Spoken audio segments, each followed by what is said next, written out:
Saudara masih bersama saya, mantan penyidik KPK Praswat Nugraha. Mas Praswat, kita lanjutkan tadi soal dialog. Mas, melihat kondisi seperti ini di mana sebelumnya setelah ditetapkan sebagai tersangka ini Hasto Kristianto dan juga PDIP ini terus bilang bahwa ya kita punya bukti dan kita akan siap untuk memberikan keterangan. Nah, menurut Anda pada hari pemeriksaan yang dilakukan oleh KPK hari ini, apakah mungkin Hasto Kristianto akan belak-belakan dalam pemeriksaan tersebut?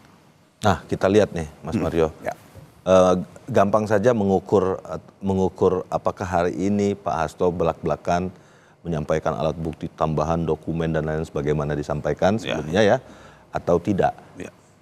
Kita lihat dari durasi pemeriksaannya nanti. Kalau misalnya durasi pemeriksaannya cepat, misalnya jam-jam ini dimulai jam 10 ya, 10 tadi.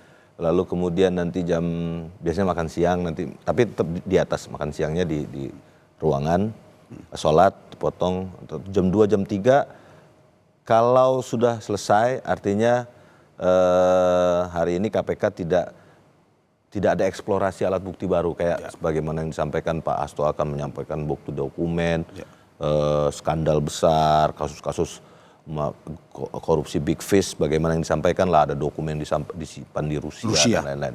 Tapi kalau nanti sampai malam nih itu mungkin dibongkar. Ya. Karena pastinya penyidik kan pasti akan menuangkan semua keterangan beliau, alat buktinya harus disita karena harus proper, Pak. Ya. Jadi harus betul-betul proses pengalihan alat bukti yang disampaikan oleh tersangka ke KPK itu harus dengan surat penyitaan, harus ada BA-nya, berita acaranya, terus harus dibunyikan juga dokumen-dokumen tersebut satu persatu harus dibunyikan, disampaikan sama Pak Hasto dan diketik ulang semua. Jadi itu bisa mengambil waktu, mungkin bisa, itu yang kadang-kadang membuat lama pemeriksaan ini ya. Sering bertanya kenapa kok bisa sampai malam atau bisa 10 jam, 12 jam pemeriksaan.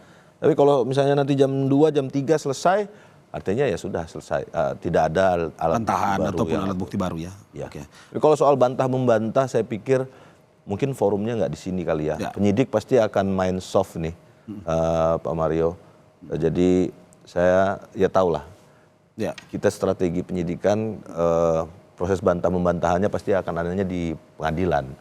Jadi kalau di proses penyidikan itu sudah harusnya sudah smooth aja. Sudah apa yang disampaikan, karena tersangka kan memiliki hak untuk menyangkal ya.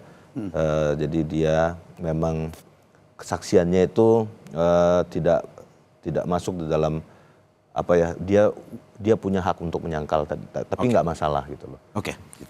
Ini terakhir Mas, bagaimana akhirnya kita bisa mengatakan atau melepaskan nuansa politis yang begitu kental dalam proses hukum yang menjerat Sekjen PDIP Hasto Kristianto ini?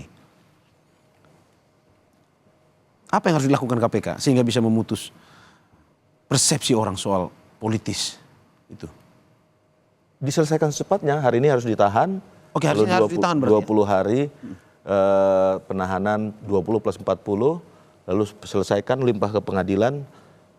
Saya pikir akan selesai. Polemik ini harus diselesaikan sesegera mungkin, dan satu-satunya cara menyelesaikan polemik ini by law sesuai dengan koridor hukum ya segera melakukan proses hukumnya harus segera dieksekusi. Maksudnya terus lanjut penahanan lalu di pelimpahan ke pengadilan, proses di pengadilan di penuntut KPK yang akan menggelar alat bukti, menyampaikan dan melakukan dakwaan lalu tuntutan, lalu hakim memutuskan, lalu bola sudah bukan di KPK lagi, Mas Mario. Jadi sudah di PN, nanti di MA atau kasasi dan lain-lain. Jadi KPK harus sesegera mungkin menyelesaikan perkara ini agar opini publik itu tidak semakin tenggelam di dalam politisasi, ada oposisi atau ada anasir-anasir lain di luar hukum terkait dengan perkara ini. Jadi selesaikan saja langsung dengan penahanan. Langsung selesaikan,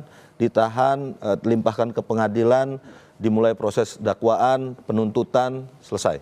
Oke. Gitu. Oke, terima kasih Mas Praswat Nugraha, mantan penyidik KPK, atas apa yang disampaikan hari ini. Semoga apa yang disampaikan juga bisa memberikan ini informasi juga kepada masyarakat terkait, apalagi yang tadi kita sudah sampaikan terkait bagaimana tarik-menarik antara politis dan hukum yang begitu kencang di kasus ini.